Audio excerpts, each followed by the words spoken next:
My husband ran off with my best friend, so I took everything he thought he owned. Have you ever trusted two people so completely, your partner and your best friend, only to discover they were hiding the cruelest truth behind your back? That was me. I believed my husband when he said he had to work late. I believed my best friend when she said she was just checking in to make sure I was okay. But they weren't checking in. They were checking out of honesty, of loyalty, of every promise they ever made to me. And when I found out the truth, I didn't scream. I didn't cry. I didn't even ask them why. I just smiled and took everything.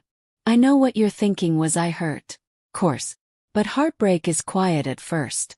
Then it sharpens. And mine sharpened into something more powerful than revenge. Sharpened into clarity. So no, this isn't a story about a woman broken by betrayal. This is a story about a woman who saw every lie and turned it into leverage. But before I reclaimed my voice, my home, and my future, let me take you back to the exact moment I realized I was the last one to know in my own life. Part 1. Cracks. They say hindsight is 20/20. But when you're in the middle of something that feels like love, you don't always see the cracks forming. Or maybe you choose not to. My name is Vanessa. I'm 34 years old, an interior stylist by trade, a problem solver by nature. For almost a decade, I thought I had a picture-perfect life. I had a husband, Aaron, who once made me laugh until I cried. And a best friend, Lily, who knew every shade of my heart before I even spoke it. We were inseparable, the three of us: vacations, dinners, celebrations. They even joked that I had 2 soulmates. I used to laugh at that. Now I know how true and how twisted it really was. First, the changes were subtle. Aaron started working late more often. Not dramatically so, just enough to make me second-guess. He stopped asking me about my day. He stopped reaching for my hand under the dinner table like he used to. When I asked if everything was okay, he smiled and said, "I'm just tired." Over and over again. Just tired. Lily, meanwhile, became even more present. Almost too present. She'd show up with wine and takeout, claiming she just felt I needed company. She'd watch me a little too closely when Aaron was mentioned, and her hugs lingered longer than usual, like she knew something I didn't. And then there were the little things. A perfume I never wore lingering on Aaron's collar. A lipstick stain on a glass in our kitchen that didn't match any shade I owned. Whispered phone calls that ended the second I walked in. But I didn't say anything. I told myself I was being paranoid. That maybe I was the one pulling away.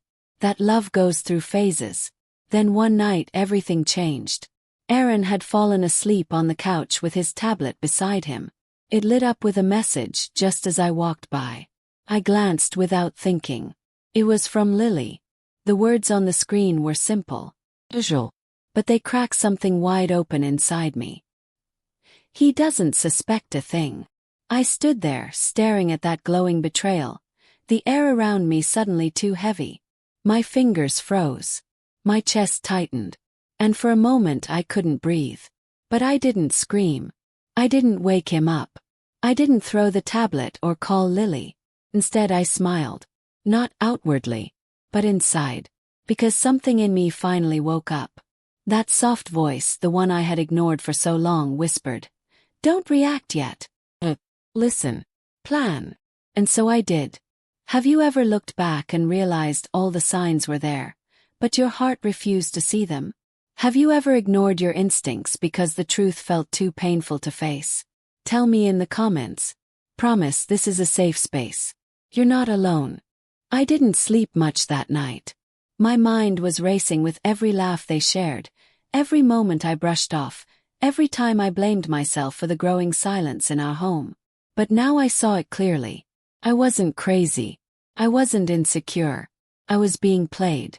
And the best part, they didn't know I knew. Because while they were busy sneaking around and keeping secrets, I was preparing something else entirely. Something they would never see coming. Part 2. The quiet preparation. What would you do if your heart had just been shattered but your face had to stay calm?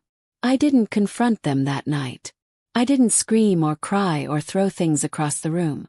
I simply closed the tablet, kissed my husband on the forehead while he slept like a baby, and walked quietly into the bathroom. I locked the door, looked at myself in the mirror and whispered, "You're not going to break. You're going to outthink this." And that was the moment everything changed. The next morning, I began what I now call the quiet preparation. I started by forwarding myself screenshots of every message I could find between Aaron and Lily. Not just the flirty ones, but the ones where they laughed at me.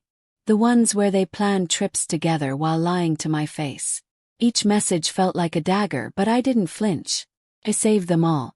Next, I checked our financials. It had always been me who handled the paperwork, the bank accounts, the taxes. And then I remembered something Aaron had said years ago when we bought our first home. "Let's put it in your name. It'll be easier for taxes." At the time I thought it was love, trust. Now I realized it was convenience. But ironically, that convenience had given me full control. The house, the business we built together, registered to me. The cars, both leased under my name. Almost everything they enjoyed together was technically mine. They had been playing with fire on a rug I could pull out any moment. Still I kept quiet. I didn't change the way I acted around them. Lily still texted me, checking in. Aaron still pretended he was working late. And I smiled through every moment, knowing I was gathering the tools to reclaim my life. I met with a lawyer. A quiet, sharp woman who didn't flinch when I said, "I think my husband and best friend are having an affair." She nodded and opened her notebook. We built a plan. Not out of revenge but out of preparation. I moved money into a separate account under a new LLC. I changed my passwords. I made copies of every deed, title, and document I could find. I reached out to clients in our shared business and began slowly shifting projects to my own name. Each step felt like a stitch in the new life I was sewing. One built not on betrayal but on strategy. Some nights, I cried quietly in the shower. Not for them but for the version of me that still believed love was enough. That girl was gone now. In her place was a woman learning the power of silence and strategy. And the best part, they never suspected a thing. Aaron still kissed me goodbye. Lily still sent heart emojis after brunch. They thought they were in control, that they had time. But every day I was one step ahead. Would you have exploded the moment you found out? Or played it smart and waited? I'm honestly curious. Drop your thoughts in the comments. There's no judgment here, only honesty. And then, as if the universe had written the script for me, the perfect opportunity came. Trip. Lie. An assumption that I'd be left behind. But what they didn't know was that I had been planning a moment they'd never forget. Part 3. The turnaround. Have you ever sat across from someone who thought they were delivering your heartbreak, only to realize you'd already healed before they arrived? That was me. A few weeks after I began quietly gathering my strength, Aaron and Lily decided it was time to come clean. I could tell something was coming. The way Aaron kissed my cheek that morning felt rehearsed. The way Lily texted, "We should all talk," made my stomach turn, but not with fear. With certainty. I sat down across from them in our living room, the very one I had designed with love and dreams that now felt so distant. They looked nervous, trying to hide it behind soft voices and downcast eyes. Aaron started. "Vanessa, there's no easy way to say this," he said, squeezing his hands together. "We didn't plan for this to happen, but Lily and we've developed feelings." Lily nodded, her voice barely above a whisper. "It wasn't intentional. We just connected. You were always so busy." The classic excuse. Blame the woman for working hard. For believing in a future worth building. I stayed silent. Aaron continued. "We wanted to tell you earlier, but we didn't want to hurt you. Funny how betrayal always comes gift-wrapped in fake concern." And then I smiled, not because I forgave them, not because it didn't hurt, but because I knew something they didn't. I stood up calmly, walked to my bag, and pulled out a thick folder. I placed it gently on the table. Inside, every legal document that proved what I had worked so hard to secure. The house, the business, the investments, all legally transferred into my name. All protected. All untouchable. "I know," I said softly. "I've known for a while. their faces froze. And while you were busy sneaking around behind my back, I was working on my own plan. Aaron blinked rapidly. Wait, what do you mean? This house, I said, gesturing around us. It's mine. Legally. Filed last month. The business we started together. Continued. I bought out your shares quietly 2 weeks ago. With your signature, by the way. Buried in the paperwork you never read. Lily's mouth fell open. Vanessa, this is insane. No, I replied. What's insane is thinking you could tear my life apart without consequences. Then I leaned down, clipped the leash onto Max, our dog, who had been watching silently from the corner, and turned back one last time. You two can keep each other, I said. I'm done playing small so you can feel big. And with that I walked out. Not in rage, not in tears, but in absolute powerful silence. No begging. No second chances. Just freedom. So here's what I want to ask you. If you were sitting in that room, hearing the truth from people you once trusted, what would you have done? Would you have shouted, cried, or walked away the way I did, with your dignity intact? Tell me in the comments. I read every single story. And I know I'm not the only one who's had to rebuild from betrayal. But here's the thing, reclaiming what was mine wasn't the real victory. The real win was what I built next. And trust me, it was bigger than anything they could have ever imagined. Stay with me because this next chapter, it's where everything changes. Part 4. The Rebuild. Have you ever looked around at a life you didn't recognize and realized you finally felt free? That was me, standing barefoot in the center of my new apartment. It wasn't grand. It didn't have high ceilings or imported tile. But it smelled like fresh paint and possibility. It was mine. For the first time in years, I wasn't decorating someone else's house, I was designing my own piece. After walking away from Aaron and Lily, I didn't cry. I didn't even flinch. Got to work.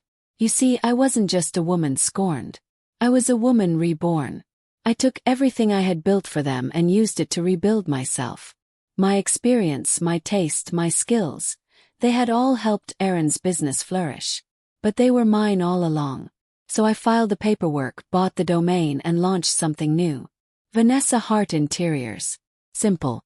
Honest. Me. I started small, working from a rented space that sat above a tiny bookshop. The walls were thin and the heat was unreliable, but it felt like freedom. Every fabric sample, every sketch, every late-night email reminded me. I was no longer helping someone else build a life. I was building my own. Clients started coming in, mostly word of mouth, mostly women who liked that I listened, that I saw them. Then came bigger clients. Commercial spaces. Boutiques. One of my early clients told me, "Your designs feel like exhaling." That stuck with me. I had been holding my breath for so long. Finally, I was breathing again. Meanwhile, Aaron tried to reach out. It started with a, "Hey, just wondering how you're doing." Then came the longer email. He missed me. He made a mistake. He hoped I could find it in my heart to talk. But I didn't respond. Not out of spite. But because I didn't need to anymore. Lily. I haven't heard from her. But the truth is, I stopped giving her power the day I walked out. She's just a name now. A footnote in a chapter I've closed for good. I moved into a smaller home about a year later. A cozy 2-bedroom filled with warm light, soft throws, and books stacked in happy, uneven towers. Max, my dog, has his own little corner with a window seat. I sip coffee there most mornings and smile to myself. Because even though the past left scars, it also gave me clarity. I learned that you can be betrayed and still rise. That being quiet doesn't mean being weak. And that sometimes the strongest thing you can do is to walk away without ever raising your voice. What about you? Have you ever walked away from a broken place and discovered something better on the other side? Did you ever reclaim your peace in silence, not revenge? I truly love to hear your story. Drop it in the comments. I read everyone. Because I know I'm not alone in this. And neither are you. Because in the end, it wasn't about taking back things. It was about taking back myself.